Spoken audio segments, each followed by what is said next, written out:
El gobierno de la República Argentina autorizó la entrega a las autoridades mexicanas del contraalmirante Fernando Farías Laguna, señalado como uno de los presuntos operadores principales de una red transnacional de huachicol fiscal que provocó un desfalco superior a los 600 millones de pesos al erario público.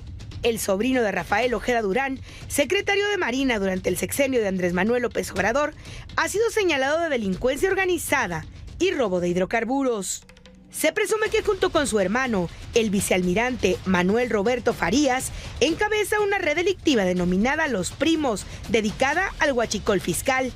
En junio de 2024, el contraalmirante Fernando Rubén Guerrero Alcántar, asesinado en Manzanillo en noviembre de 2024, denunció formalmente al entonces secretario de Marina, Rafael Ojeda Durán, que sus sobrinos, los hermanos Farías Laguna, eran los orquestadores de una red de huachicol fiscal. Esta denuncia se inició a través de una denuncia anónima, a través de un video elaborado por inteligencia artificial que fue publicado en internet. En las carpetas de investigación de los hermanos Farías salieron a relucir nombres de personajes de la política, entre ellos el de Andrés Manuel López Beltrán, hijo del expresidente Andrés Manuel López Obrador, además de altos mandos de la Marina y otros funcionarios que no han sido llamados a declarar por la Fiscalía General de la República. En abril de este año, Fernando Farías Laguna fue detenido por la Interpol en Buenos Aires, Argentina, país al que ingresó con documentos falsos. Después de 4 meses, la defensa de Fernando Farías asegura que no existe aún una resolución de extradición. Sin embargo, fue tramitada una orden de expulsión, misma que no pudo ser impugnada a tiempo por sus abogados. Así que en las próximas horas podría ser enviado a México y trasladado al penal del Altiplano, Estado de México, para comparecer ante un juez. Con información de Federico Anaya, Azteca Noticias. Lo van a subir a un avión, lo van a deportar, no lo van a extraditar, lo van a deportar de Argentina a México y antes de subirlo al avión lo van a entrevistar, lo van a interrogar. Agentes nos han confirmado, fuentes cercanas a la familia Farías Laguna, lo van a entrevistar agentes de la DEA y del FBI también. Luis Miguel González, Luis Miguel, ¿cómo estás? Encantado de estar acá, buenas noches. Muy buenas noches. Jorge Fernández Menéndez, Jorge, ¿cómo te va? Miguel, un placer. Muy buenas noches. Pues esto avanza, les han cargado mucho a estos dos hermanos, a estos dos marinos, a Manuel Roberto y a Fernando Farías Laguna. ¿Son ellos y otros más? ¿Cómo ves el tema, Jorge? No, bueno, yo creo que ya lo hemos platicado muchas veces. Yo no sé si ellos son o no responsables. La verdad no tengo elementos suficientes. Y tampoco lo que se ha mostrado tampoco son elementos suficientes, aunque creo que hay indicios sí de que los relacionan por lo menos con este negocio. Pero evidentemente por encima de ellos y por debajo de ellos tiene que haber muchos personajes que están participando en esta trama. No se puede construir, y eso hay que insistir en ese tema, no se puede construir una trama de esta magnitud. Estamos hablando, según cifras oficiales, en los 3 últimos años de López Obrador, un negocio de 600 mil millones de pesos, una cantidad exorbitante de dinero, con 2 contraalmirantes, 4 o 5 funcionarios de aduana. No, el negocio va mucho más allá. Incluso con los Farías Laguna, hay que recordar que son sobrinos y sobrinos cercanísimos del ex secretario de la Marina, del almirante Rafael Ojeda. Son personajes que según sus propias declaraciones y de otros testigos que ahí están en los expedientes, tienen relaciones políticas además con muchos otros grupos.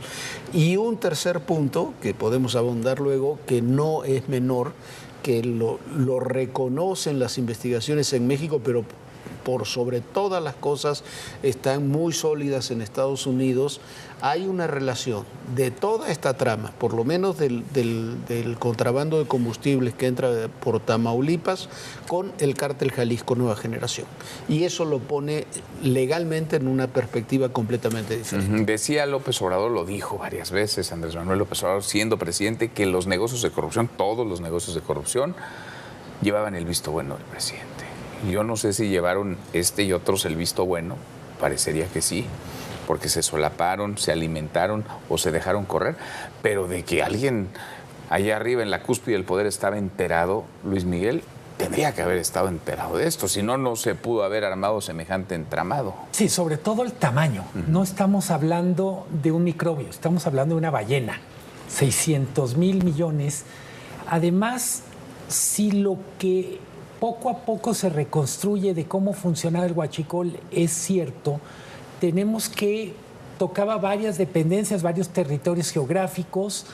Estamos hablando de, obviamente, la Secretaría de Marina, que es la que está ahorita en el foco, pero estamos hablando de aduanas, estamos hablando del sistema de administración, del Servicio de Administración Tributaria, estamos hablando de operaciones que recorrían el territorio nacional.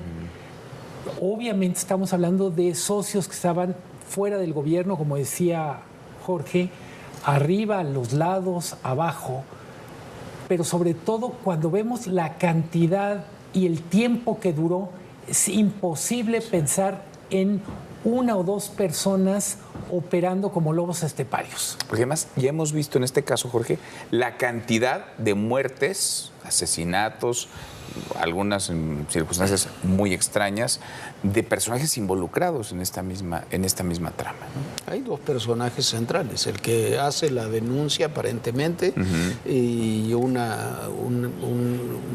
ministerio público de la Fiscalía, que es una mujer que lleva los casos.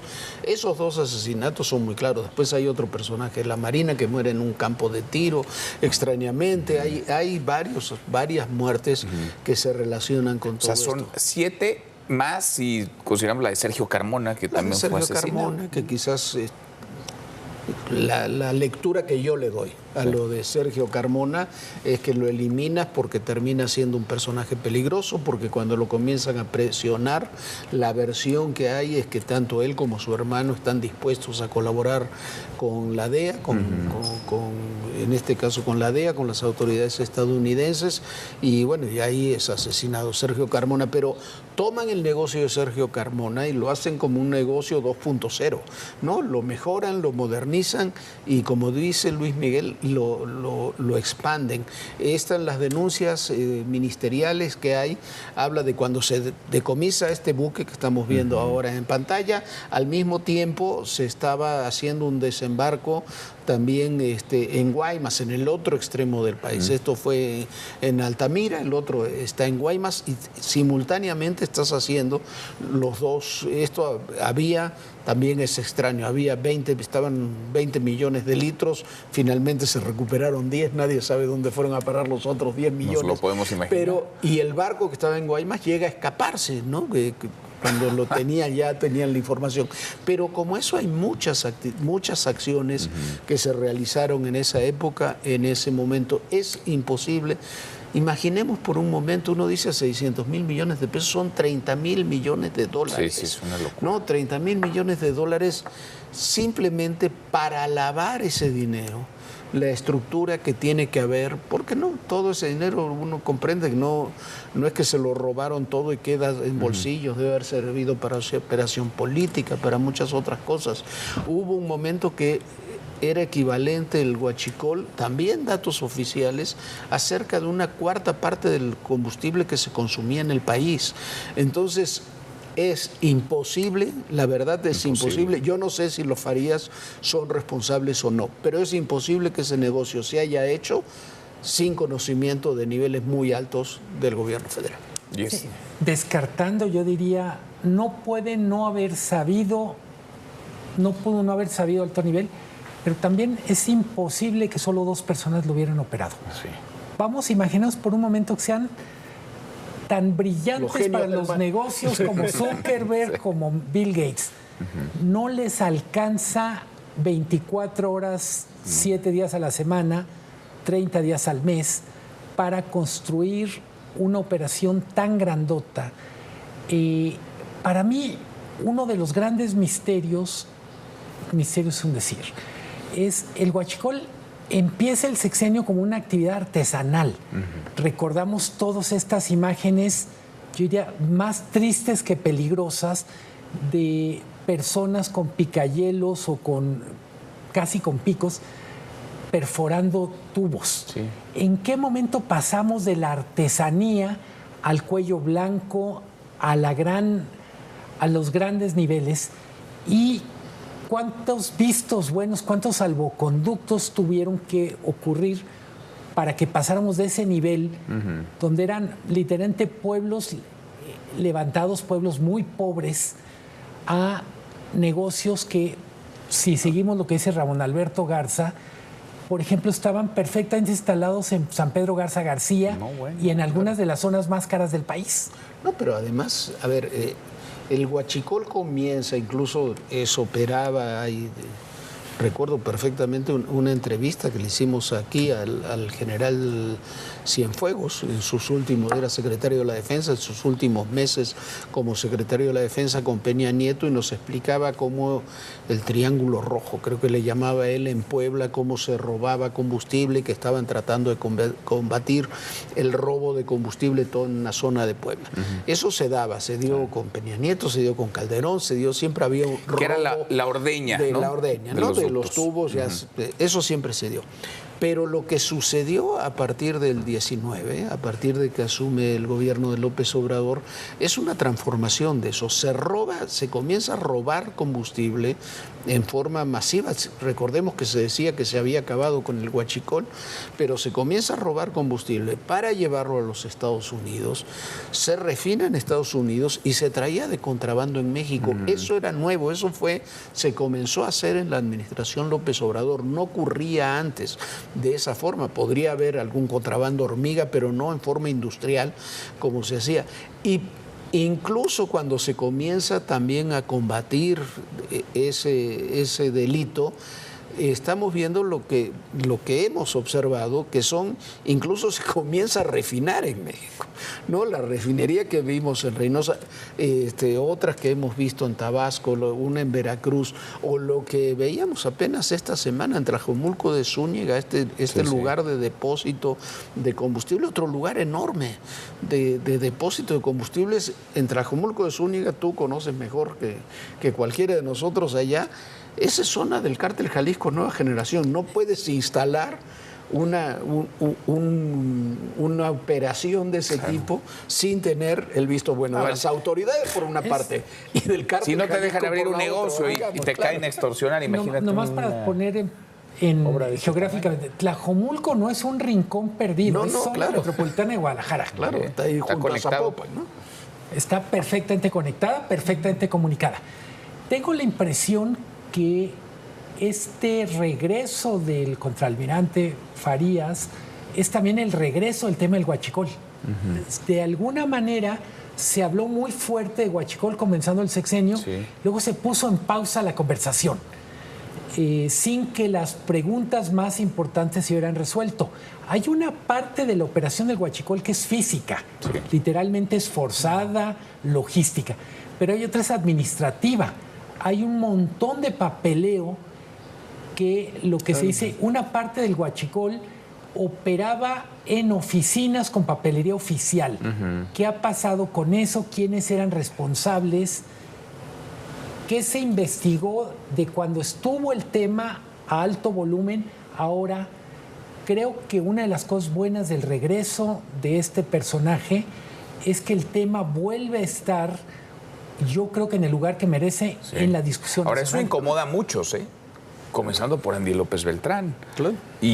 Y siguiendo por quienes estuvieron encumbrados en el sexenio de López Obrador, que pudieron haber participado de esto, porque lo decías muy bien, el Servicio de Administración Tributaria, Aduanas, Marina, Guardia Nacional. SAT, porque el tema de la factureros por es supuesto, clave el SAT, comunicaciones y transporte, en fin.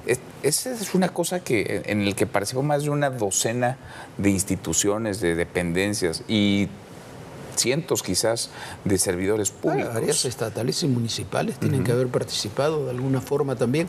Y mira, yo no sé qué ocurrirá con lo de Farías. Creo que el punto fundamental, bueno, uno de los hermanos, creo, Manuel Roberto, si no me equivoco, que está en el altiplano, ha escrito cartas y bueno, no ha pasado nada, ¿no?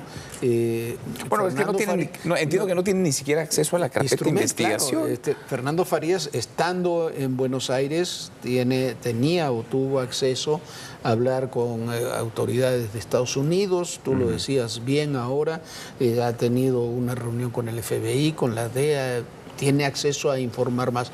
Pero lo que es importante, las investigaciones de Estados Unidos sobre este delito han avanzado mucho. Hay personas procesadas, hay personas detenidas, hay personas que son testigos protegidos. ¿Por qué? Porque es un delito binacional.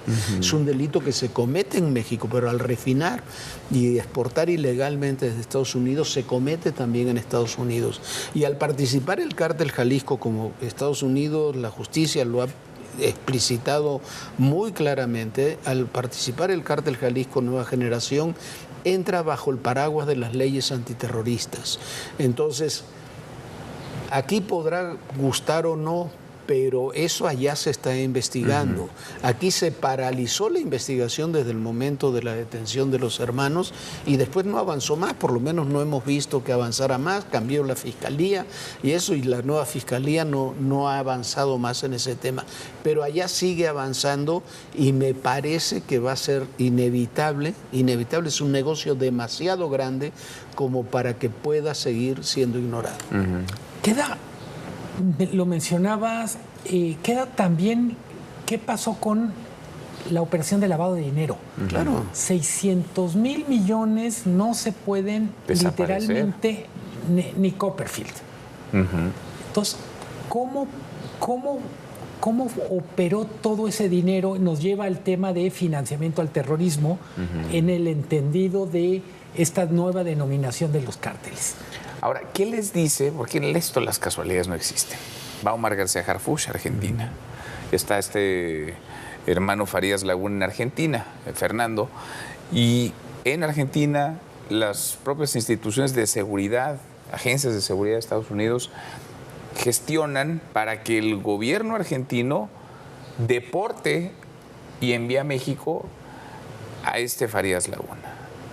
Hablan con él antes, hablaron con él, lo van a subir a un avión y luego vendrá aquí y tendrán que cuidarlo, tendrán que protegerlo, porque ya platicábamos de las muertes, los asesinatos que rodean el caso. ¿Qué les dicen estas formas, Jorge? Mira, yo creo que el tema es lo que no sabemos. Estuvo muy bien los discursos de Terry Cole, de Omar, allá en Buenos Aires. Lo que no sabemos es lo que negociaron en corto. Algo se negoció en corto porque se destrabó. En 24 horas se destrabó un tema que parecía que estaba absolutamente congelado, ¿no? Entonces, alguna negociación tiene que haber. Algo, sin duda. Con un gobierno que en principio era hostil al gobierno mexicano. Es decir, y que sigue siendo hostil. Era altamente improbable que colaborara. Rara, ¿no? Esa gestión de las agencias. Ya todo se sabe al final. Algún día lo sabremos. Lo vamos a ver muy pronto, seguramente. Gracias, Jorge Luis Miguel. Muchas gracias. Hasta mañana. Pásela muy bien.